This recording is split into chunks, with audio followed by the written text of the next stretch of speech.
You know, I come from a party that is like a movement. That is DCP.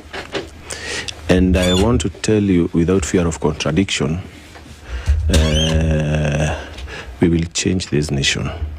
This weekend, we are receiving several members of parliament as from today. And I know most of Kenyans, most of our followers here and out there are eagerly awaiting the Rigathi Gachagua presidency.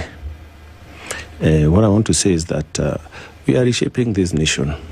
And as far as I know, there are many people in government, even today, who want to join this movement. It's only that they are afraid that they will be maybe intimidated. There are governors who are afraid that there will be there are files out there hidden somewhere that will be maybe brought to, or DCI will be used to chase them. But I can tell you, watch this space. We are reshaping this nation. Well, you mentioned something very interesting, that we are reshaping this nation, and indeed we should as Kenyans. It is the right time, it is only fair. However, something a bit controversial that people are waiting for Rigathi's presidency. He's an impeached person, and according to our constitution, once a person is impeached, they cannot, under any circumstance, become a president of this nation. How do you respond to that? My party leader, Rigathi Gachagua, went through legislative, which is parliament, which is National Assembly and Senate, and they indeed impeached him. But Constitution is very clear. He must exhaust all avenues, and that's why he's in court. So until that decision, that Parliament and Senate decision is upheld by judiciary, he can contest any seat. Yeah. I mean, we had Uhuru Kenyatta and William Ruto in 2013. They were not even in Kenya. They were in a place called they were taken in a place called The Hague, yeah. And they ran, and it is the same constitution we're having today. We have not even, we are in Court of Appeal. We have not yet even reached to Supreme Court. And I tend to believe that we will not even reach there. Support Uhuru'S project. So what would be the next move? Because you look at the Azimio coalition where Wiper leader Kalonzo Musyoka is at, and Uhuru Kenyatta, with all intents and purposes, being there as the leader of Azimio, supporting Kalonzo Musyoka, and on the other hand as well, Kalonzo Musyoka as a key principal in United Opposition as well, getting the nod. Isn't that an oxymoron? Because the person you say that is being supported by Uhuru Kenyatta, who is a project, is pretty much the same person in United Opposition and as well being supported by the principals as well. At that point then, will you not just be against supporting Uhuru's project, or how do you deal with that question when asked? I think Uhuru Kenyatta is like any other Kenyan. He has a vote. He will vote for his preferred presidential candidate. And Uhuru is a Jubilee party leader. He has his own candidate, Matiang'i. And I don't know why people are seeing him as a person who is pushing the opposition agenda. He's not. And maybe the government, the people who are in this government, are in one way or the other tainting his image by saying that he's funding the opposition.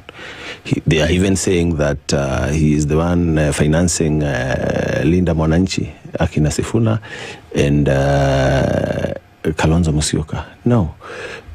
If he's financing those people, Why is he not financing Matiang'i?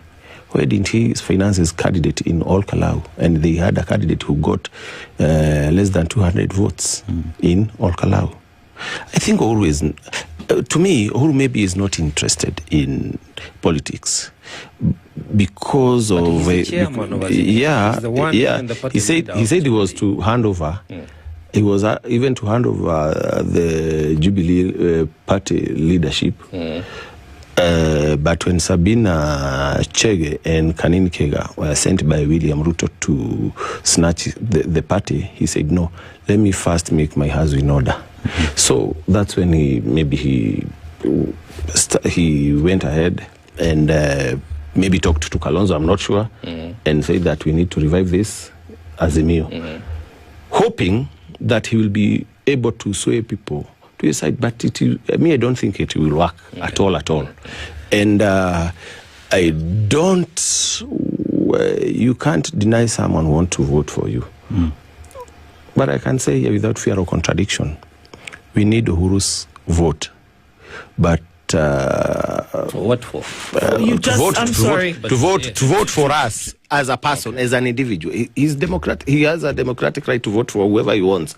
We want him to vote for us as an individual, not as a leader of any party. But, so you need Uhuru to vote for you just like any other Kenyan. He has a right to vote. Essentially, is what you're saying. Even a madman will vote. All right, but so we are interested in even Ruto. If Ruto can vote for us, better for us. Stanley. So in terms of his political sphere or movement, you're not really interested in that, is what you're saying. But that as a Kenyan who has a right to vote, you would be interested in getting his vote. Yes. I'm going to go back to what I asked before. For fear of, without fear of repeating myself, that all of this seems to be a couple of people playing Monopoly with Kenya. That people are rolling the die, casting the dice, and then hoping it will land on property that you can pay for. And then if you need to then pass a certain place and you'll pass go, you collect 200, nobody will tell you to go to jail. It just seems as though people are divvying up the spoils without realizing that the people of the country, 55 million, and maybe remove a few for the people who are playing this game, without realizing that people are actually looking for an opportunity to be part of progression of a country from one place to another. That they couldn't be bothered if it was who it was, so long as the person was doing something right. How do you dissuade people from imagining that you are only there for political expediency or personal expediency? How do you dissuade people from doing that? What would you do? Because I'm telling you now that there is an alarming percentage of mistrust towards distrust by the Kenyan people. Not just in the current administration, but in people who've been in the political space for a very long period of time. And Kenyans are saying, for goodness sake, for once, can we just get things right? How do you dissuade people from imagining right now that those who are moving, these many numbers that we are seeing this morning, those who are moving, those who are coming out, the mass exodus that we've been promised, that people are not just doing it for themselves? You know, as a party, we have formed a team that will vet those people who are coming. We are not interested in having so many members of parliament who are tainted. That's why we formed a team. I've not heard of any other party, even there before, forming a team to vet people